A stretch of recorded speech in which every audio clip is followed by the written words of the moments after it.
Hello everybody. Okay, let's get the camera so that hopefully we've got me in it. It's always a good sign. And we've got the table. Okay, we are dyeing this month's December seasonal changes. I said to go live at 2 o'clock, so I'll give people a couple more minutes before we make a start. I've had a couple of days away on holiday the last few days, so I've kind of come back, answered all my emails, done all the other bits, and then I've just popped in here for a bit of dyeing. I've got this seasonal changes pack to do for December. I've just done a re-dye on the very, very last day of November because that sold out whilst I was away, so I'll restock that.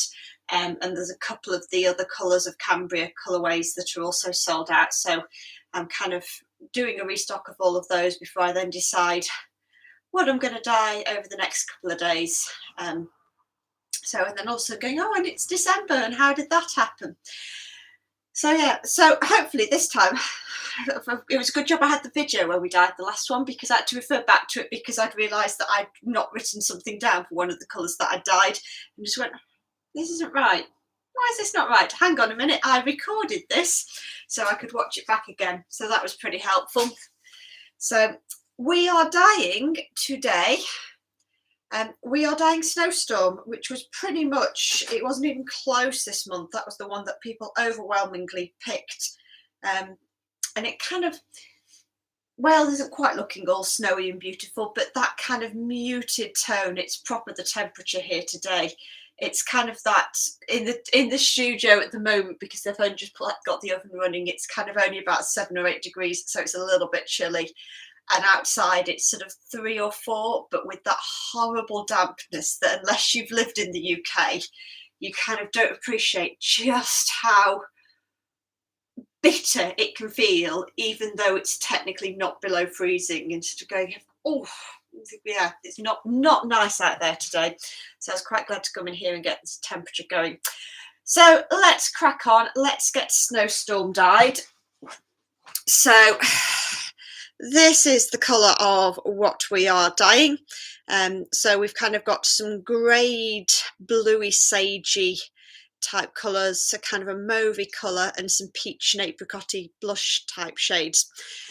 So we're going to start off with the darkest colour as usual. So when I'm always dyeing these, let's put that up on there just in case I have a flood. So when I'm always dyeing these, I always say dark, slights, mids, tones. We need a variety of all of them in order to make a colour palette work well. So I'm going to start off with the darkest colour. So put gloves on. And that's kind of a greyed tealy colour. So we're going to want a hefty shade or a hefty amount of grey. I'll probably use, I have an olive green dye, which is quite nice, but then that will make it slightly too yellow possibly. So I'm going to start off with the grey and the olive, and we will see where we go from there.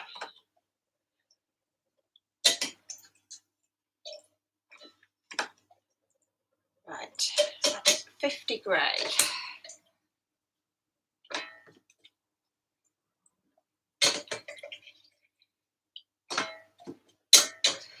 And 50 the olive. Now the grey dye has got quite a blue undertone, so this has probably put us in roughly the right ballpark. So, and I always say when the little colour swatches that we put up on the Fellowship of Yarn, they're a guide and they're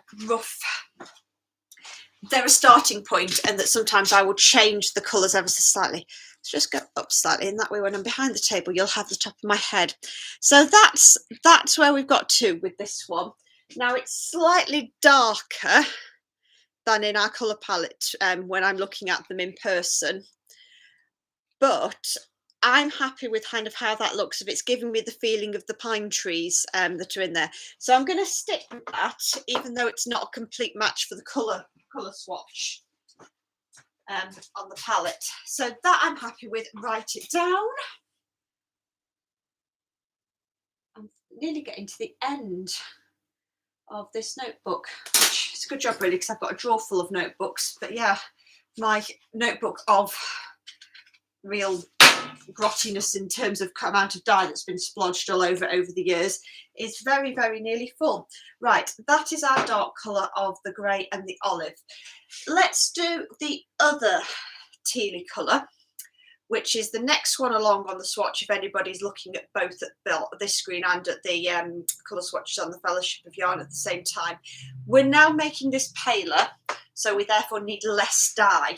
So I'm still going to kind of use some of the same basis, but I'm probably going to add probably a little bit of turquoise. So I'm going to go for 25 of the grey, because these greens are kind of our darkest sort of bits of colour. So 25 of the grey, 25 of the olive. So that's half as much dye. But in order to make it so it's slightly different visually, we're going to try 5 turquoise in there. Let's add a little bit of water to represent the fact this is going to be paler. And let's take a look. So this is just a piece of kitchen roll that I just test the dyes on just to see where they're at. So that's the colour we've got. So you can see that it's a little bit bluer in tone in comparison to this one, which is a little bit more sort of conifer shade. So we have sort of introduced a little bit more of that kind of element of duck egg. And I think that's going to work pretty well for us, because the other colours are so pale that I need these two to kind of be the dark, because otherwise when you come to start trying to do colour work and stripe, all the colours just all blend into one. You get no decent contrasts. So 25 olive, 25 grey, 5 of turquoise. Write that down. Okay, next one's along. So the colour palette that we've got has actually got more colours than I dye in these packs. So I only dye 5 colours. But the colours that are on the purples and the mauves end, they're all a bit too similar anyway. But the one that I definitely do want is this mauvey type colour. So let's have a think about that and what we're going to use for that one. Now it's quite a warm purple, but there's not a huge amount of dye in it. So let's go for some violet. Now my violet dye isn't particularly strong, so even though it's 25 millilitres of it, it's nowhere near as intense a colour as with the grey and the olive. So I think even though that seems like quite a lot of volume of dye, no, it doesn't give me quite as much punch. What I'm going to add to it, start off with 5 of the brown.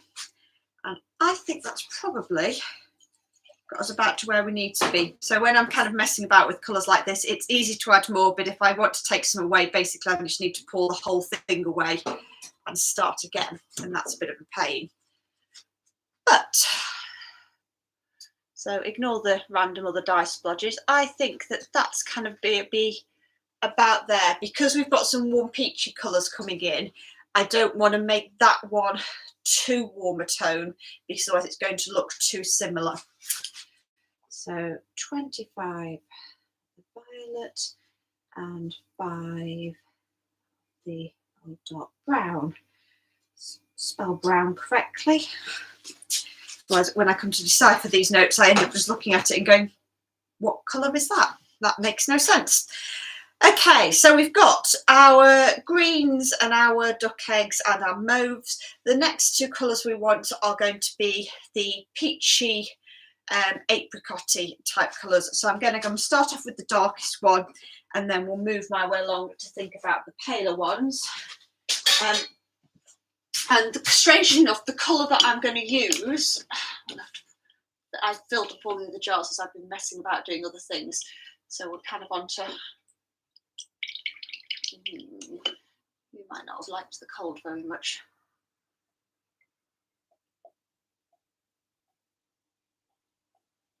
Right, you need to come down off there. So in the cold weather, some of the dyes, they like form a sediment, and because I've only just come home, so I suspect this doesn't show up very well. It's kind of got clumps of dye that have formed in there, so that's not going to work very well.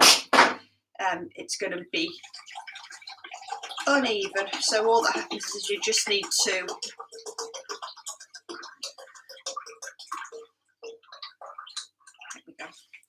warm it up a bit, and that just gets the dye to dissolve again. So sorry, it's going to be a little bit worry. So what I'm going to do is I'll crack on with putting the dye on the other bits of fibre just while we wait for the orange to dissolve completely again, so that I can mix the colours up and actually get accurate recipes from it.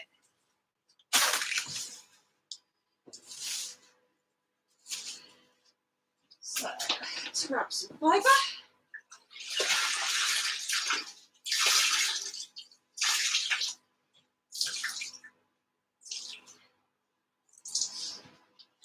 So this went into soak first thing this morning.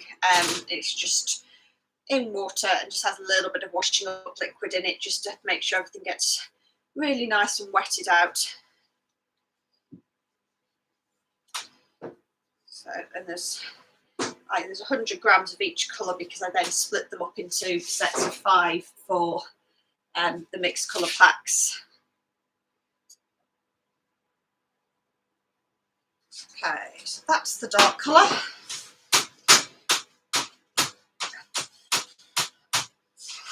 And then we're just going to distribute it all the way through the fibre. So it produces a semi-solid colour rather than something that is an exact flat shade.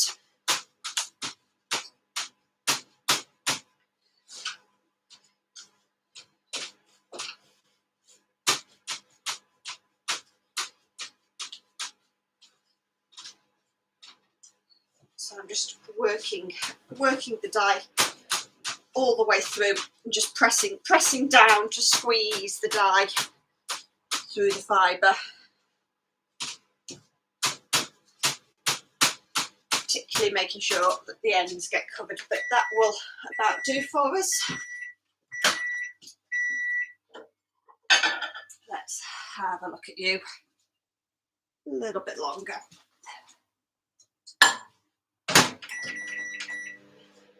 So that's ready for some citric acid. So the citric acid just provides the acidic conditions needed for the dye to make a bond.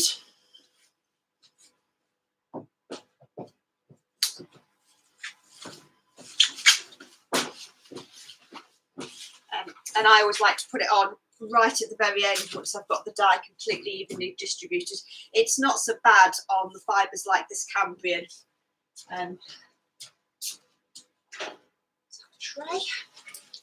Yeah, so on fibres like this Cambrian, the dye kind of doesn't sort of instantly suck up, but on anything with lots of silk or anything superwash, it can, though you're almost just pouring the dye on, and you sort of, particularly the paler colours, you kind of go, there's no dye to move around the fibre, it's all already absorbed.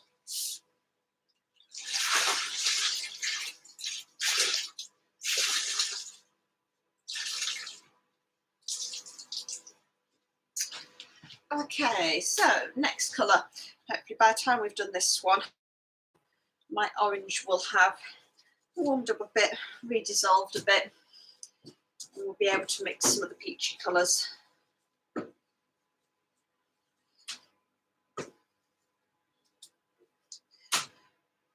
Okay, paler colour coming up. So this is the slightly bluer toned sagey greeny type shade.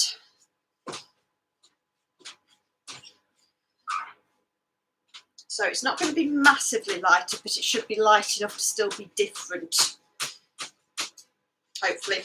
And if it's not, as I've done in sometimes the previous months, I'll look at them sometimes as dry fibre and go, not happy with that. And I often will then, the next day that I'm in the studio, I'll tweak the recipe and I'll dye another one. So I think it was September. I dyed 2 different choices of yellow to look at actually as dried fibre and decide which one I liked both, whether it was a mustard or whether I dyed a golden yellow. Okay, that's pretty much there. So some citric acid again.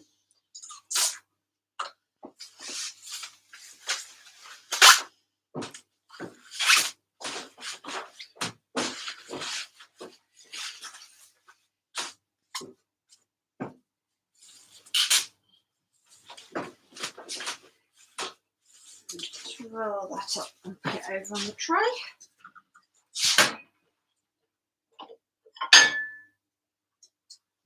That's looking a little bit better. Right, let's do this over by the sink so that when I get dye everywhere it matters.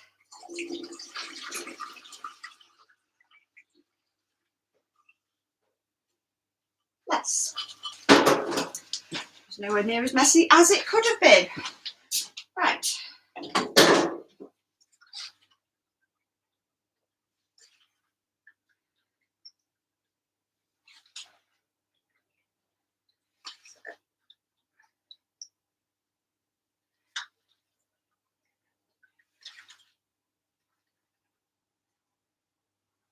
Yeah, that's better.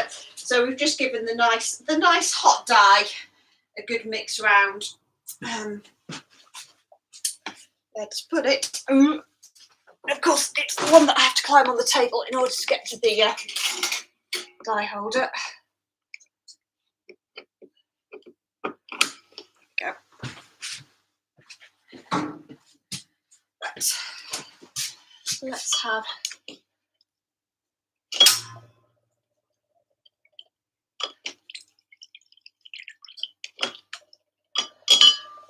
Some of you in this jug so I can measure out a smaller amount. Let's see whether this syringe is one that is going to cooperate.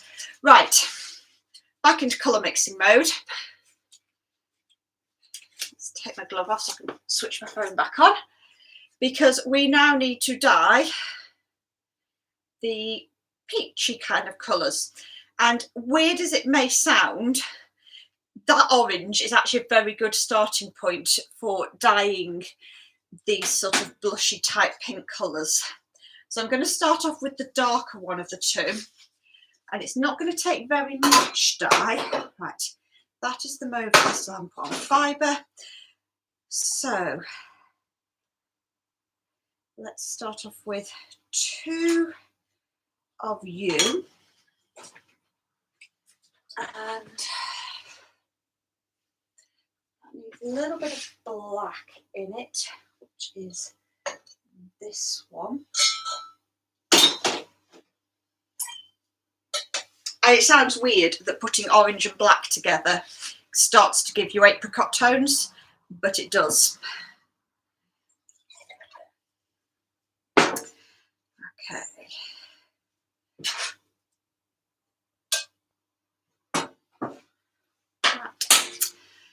And there we go. I think that might actually be our paler one. Don't tend to like that. Will be darker than it will be on the actual Fibre, because if you start to try and make them much paler, you end up with patches of Fibre that are very, very much undyed. So that was 2 scarlet, 2 black, and I'm going to leave it as that, and then I'm going to try and dye something which is a little bit warmer in tone. So that I'm going to again go for this orange colour. Slightly less of that this time. That's the brown. And try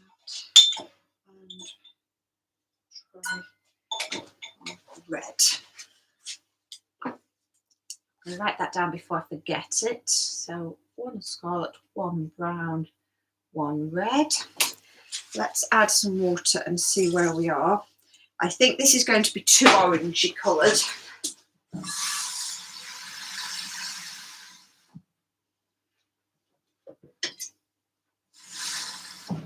But we'll either correct that by adding just a tiny bit of brown or maybe some pink.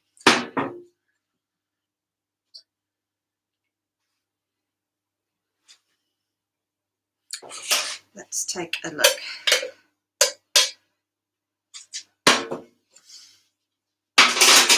So that's the second colour that I've just dyed. So you can see it's kind of closer to an apricot than it is to a peach, but it's kind of still, I think I need one of these colours to be darker. So I think what I'm going to do is I'm going to make the scarlet and black one, I'm going to double the quantities of it. So that's this one. Because again, otherwise, when you come to start trying to put them in together in a project, they're just too close in colour.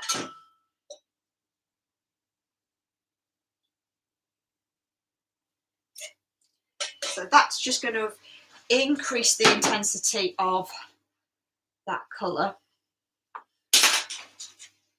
And it's going to mean it's different enough from the shade that I've dyed that is quite peachy. So you can see I've now made that considerably darker. Does that want any pink in it? No, I think that's okay. It's going to be, none of these colours will be quite as dark as that once they are completely dried. Let's move you out of the way. Phone out of the way. And put some dye on some fibre. And as I say, I always look at these as dried fibre and decide whether they're actually okay.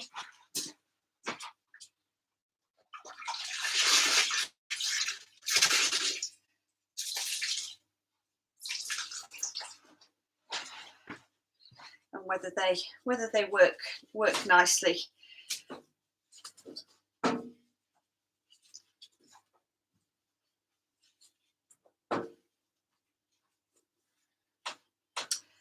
So let's pour on the purpley mauve first. I think this might not be that similar to one of the purpley mauves that's been in a pack at some other point this autumn, but I think that one had less brown in it. It might not have been quite as pale as this.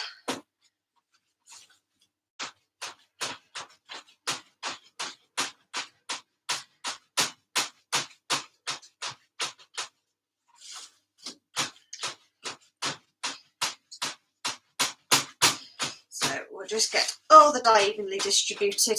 So, and you get some dyers who claim they can definitely accurately match the colour swatch, but the problem is that everybody's screen differs ever so slightly in the way that it displays colour. Everybody's eye sees colour slightly differently as well. And what I describe as being a mauve isn't always mauve. Some people would say, oh no, it's not mauve, it's periwinkle or colours similar to that. So I always go for, I have dyed a set of colours loosely inspired by this that I think look nice together and that I think you're going to be able to use in a project without having to think too hard about it.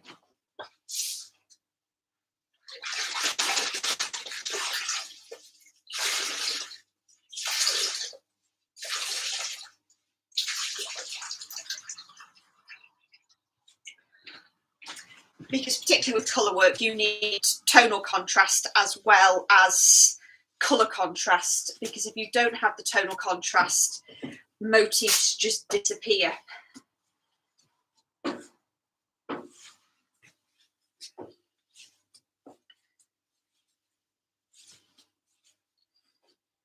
So I used to dye the ones on Superfine Shetland that were bigger quantities of fibre. And they were nice and they were fun, but because they were 140 grams of fibre, they started to become quite expensive. Whereas this way, you can kind of mix and match the different packs together to actually build up larger quantities if you want that. Or 100 grams is generally enough to do sort of hat and a pair of mittens quite often, or a nice cowl or something like that. So you can see what I mean about if you start to use much less dye, you can start to really struggle to distribute it evenly amongst the fibre. It's not so bad at dyeing yarn because you can kind of get away with the surface area is much greater compared to the fibre, but because fibre requires you to kind of work at it to get the dye to penetrate into the middle of the comb top, you can't afford to be too gentle with it. So just a few flecks of orange there that will just persuade to dissolve. That's one left to do.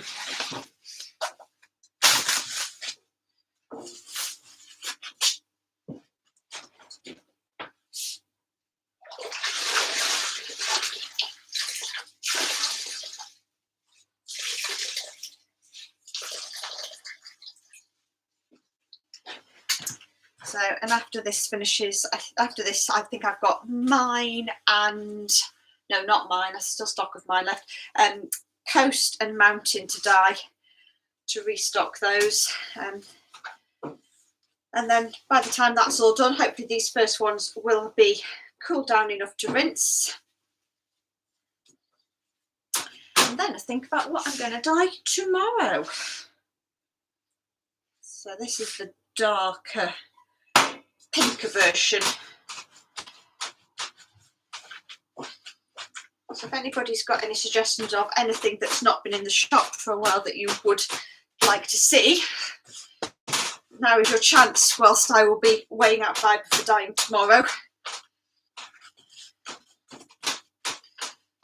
So because we've got no post collection tomorrow, so tomorrow I'll be in the studio for the first thing, but hopefully we've got for Friday,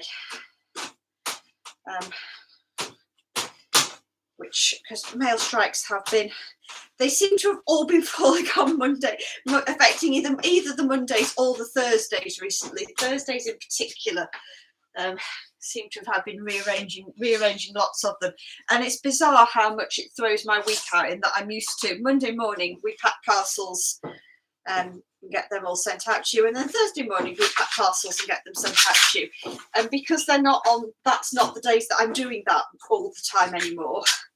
It's bizarre. It sort of throws the whole rhythm of which day of the week it is out of context.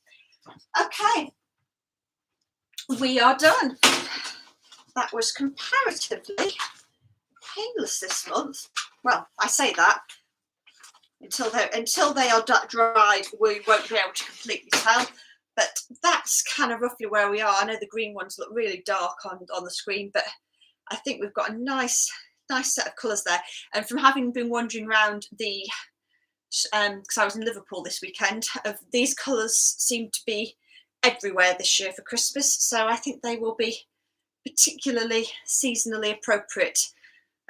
Maybe for a bit late, unfortunately, a bit late for this year's Mystery Gnome Along knitting, which I still have not picked out my colours of yarn for. But it will be fine. I've definitely got yarn. There's never any shortage of yarn here.